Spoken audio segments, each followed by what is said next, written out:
head coach Mike Hopkins and student athletes Jamal Bay and Keion Jr.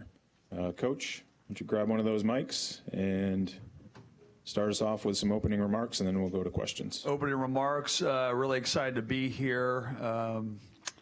Kind of sad seeing this place be the last week, but excited to see all the teams, excited for the season. There's some great teams this year for us to be a part of it. Looking forward to a great season for the Pac-12. I think it's going to be a great year, and hopefully we get a lot of teams in the NCAA tournament. Okay, we'll go to questions now. We'll start with Myron on the right. Keion, obviously you had a great experience at Kentucky. I think a lot of people want to know, why the move and what sort of thought went into making this decision to come to Washington. Sometimes you grow out in your environment. I mean, Kentucky was great to me. I got lifelong friends there. Love Coach Cal and the staff that he had while I was there. But I just thought it was time for me to challenge myself and do something new. And after I pulled my name out of the draft, I thought, I already had a kind of a previous relationship with Coach Hop, with him recruiting Isaiah when we were in high school. So it made it easy for me, made me comfortable. Most importantly, got to make mine feel comfortable. He did a great job of that, so that's how I ended up here. We'll go to Eldridge in the back right. I got a couple questions for the players and one for Hop. I'll start with Keion Brooks. I don't know much about your game. I know you went to Kentucky. From some people I talked to, they tell me you've got an NBA type of game. So why don't you tell us a little bit about your game and your strengths? I think the biggest thing I bring to any team is just my versatility, especially defensively, being able to guard multiple positions, making multiple efforts, using my length and my athleticism to make it tough on people. And then offensively, man, I just go down and try to make the right play every time down, whether that's scoring, making an extra pass, getting up a good one for a great one. That's really it. I feel like I have a really good feel for the game. I have a knack of being in the right spot at the right time. So I just try to go out, play hard, make the right play, and live with the rest. I hear you. Jamal Bay, this is your 5th year. You've got to be the most experienced guy in the Pac. What's your expectations for yourself and your team this season? First for the team, just want to make sure that we start on a great note. Last year we started kind of slow and then we built it up. But this year I just want to make sure that we start off great. And then for myself, just playing with better pace. I think sometimes I rush in my own head or get in my own head and get in my own way. So make sure I'm playing at my own pace and at my own speed. I got you.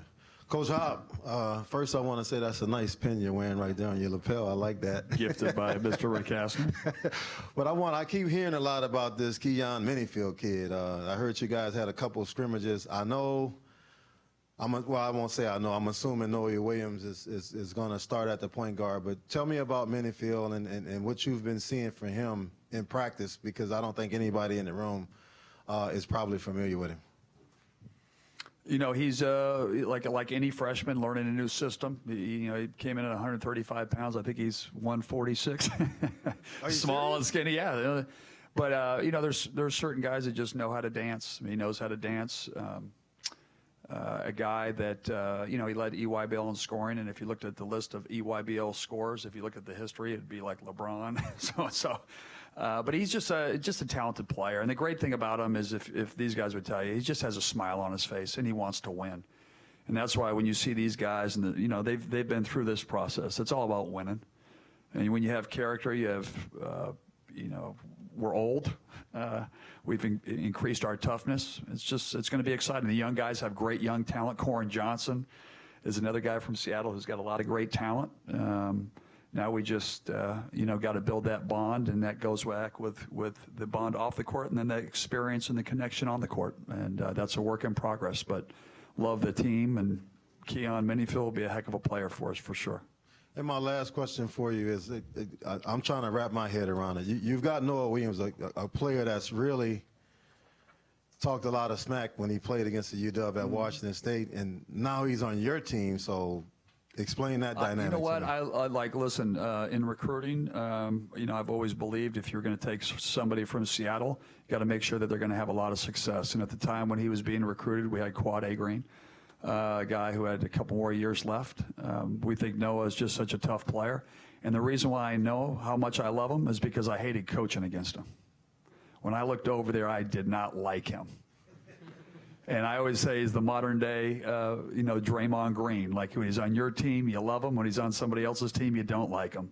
And the great thing about him is, you know, he, like Keion said, he loved his experience at Washington State. Loved Kyle Smith, great relationships. I just feel fortunate for the opportunity to coach him. He fits our zone with his size. He's got a nastiness to him. And just like these guys, he wants to win. You know, we got a big chip on our shoulder. We're going to start with Ryan here, and then we'll go to Elise in the back.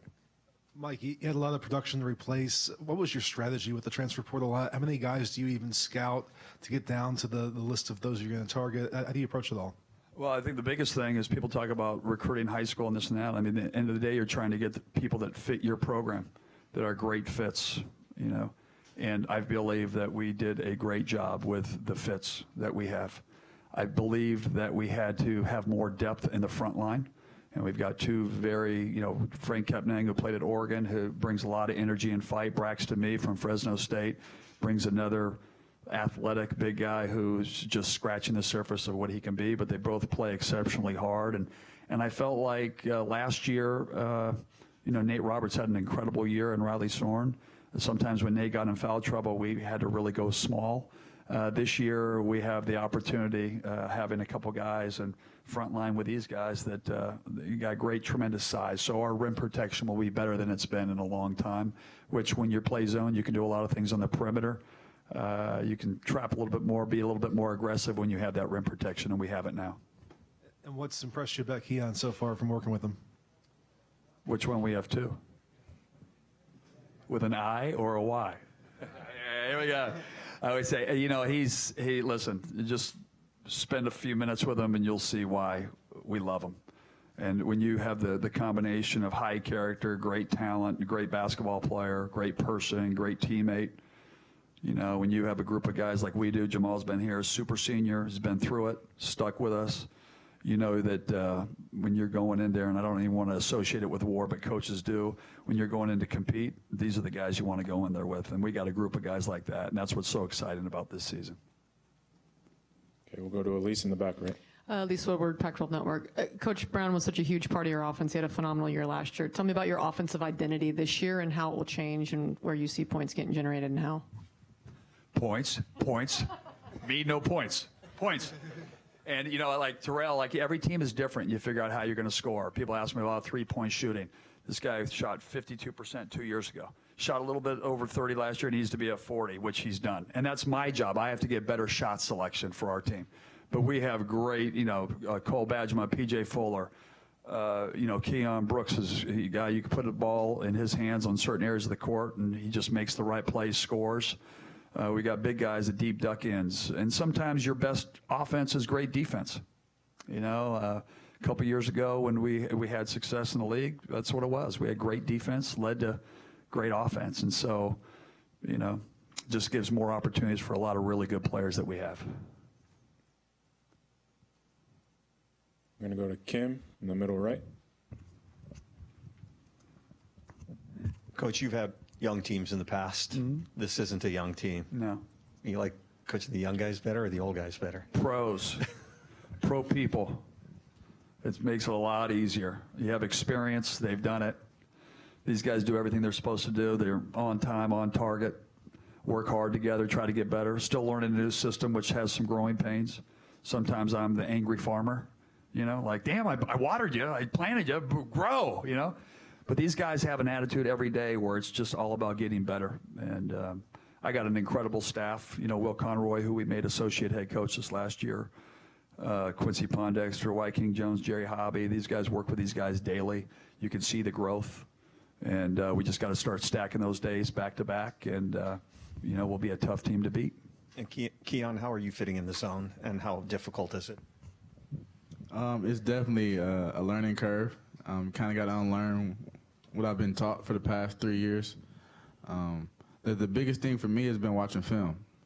Coach has provided me with some guys who look really good in it, and just to see what it looks like, it really helps. And then when you're out there, you kind of start to feel it more. Like the other day, we were in practice. You know, we play a lot, and he said, you know, we're gonna go man to man. I begged him, Coach, please, please, please, let's play zone, just so I can, you know, get more reps at it, so I can figure it out. Go to Ben on the left, and then we'll go to Rocco. Ben Parker, CardinalSportsReport.com. I was looking through your schedule, and at first I see Alaska Fairbanks, Weber State, North Mike, who they got non-conference. And then I see, at Gonzaga, December 9th. That should be good. Just kind of thoughts on playing at Gonzaga, how exciting that is, and just also it being an in-state school rivalry, just kind of the excitement around that matchup. Just thoughts on that. Me? Players or coach? Yeah, you can start. Yeah. Okay. You know, they're one of the. You know, Coach Few's built one of the great programs in college basketball, and it's always a great marker to where you're at. You know, those are the teams that you have opportunities. They're just great opportunities. They got a great program, got a lot of respect for them. You know, we play Auburn this year. You know, our league is great this year. So you got a lot of opportunities. I think this is going to be the deepest league, Pac-12, since I've been here, from top to bottom in terms of quality of teams. But definitely the Gonzaga game is just great. I mean, it's just a great opportunity to see where you're at. They're one of the best teams, and they got one of the best home courts. So it'd be a great environment, great opportunity for these guys to play such a special program. Rocco. Hey, Coach Hop, Rocco Miller, Brackets.org. Good to see you. You know, I think back to your last tournament team where Jalen Noel was just an unbelievable closer. And we know heading into this year, Arizona, UCLA probably going to be picked by most of you at the top. But, you know, from anybody from Oregon all the way down to Cal, 3 through 11, maybe even 12 with Oregon State, these games are won on the margins, and you need a bona fide closer. Do you think this roster, maybe Keion or somebody else, is going to be in position to close games out, much like TB did last year, and factor that in with the frontline additions? Yes, of course. And we've got, you know, it's why you practice. You have multiple guys that you can put in multiple positions. You know, you look at Hopkins from UCLA, games on the line, gives on the elbow. Tiger Campbell might have it sometimes, and it could be who's going on that at that time. But you win games at the end by being able to get a stop, making foul shots, and then executing on the offensive end, because a lot of these games come down to really being close. And the big thing that I want to focus on, the scoring thing will happen. We've got talented players. We've got multiple go-to type guys where we can put the ball in their hands in areas that they can produce. We got to be able to get stops. That's the biggest thing. That's who we are. That's what we're about. Tougher together, baby. Get in that zone. Get long. Be active. Multiple effort mentality. Come on, Ben. Let's go, baby. And we got them. Appreciate it. Should we end it on that? Anybody got anything else? All right, we're going to end it on. Oh, we got one. Shireen, go ahead. Shireen Ryan in the front row. Jamal, you're I guess the oldest person in the Pac-12, the oldest player. But what comes with all your experience? I'm assuming that you can concentrate a lot more on basketball this year than you have in past years. So what is it that you're mentoring the younger guys on your team? You know, what is it that you've learned all of these years that's going to really help you this year? I think the biggest thing that I've learned being here is make sure you know all your spots on the zone and defense, because you will not play. So that's the biggest thing I learned. And just when I first got here, I just wanted to play as much as I can, and in practice I played as hard as I can every single day. And so I carried that throughout my career, and that's why I try to tell all the young guys, play as hard as you can, because this time that we have here and the time that we play basketball is pretty short. So just give everything you have.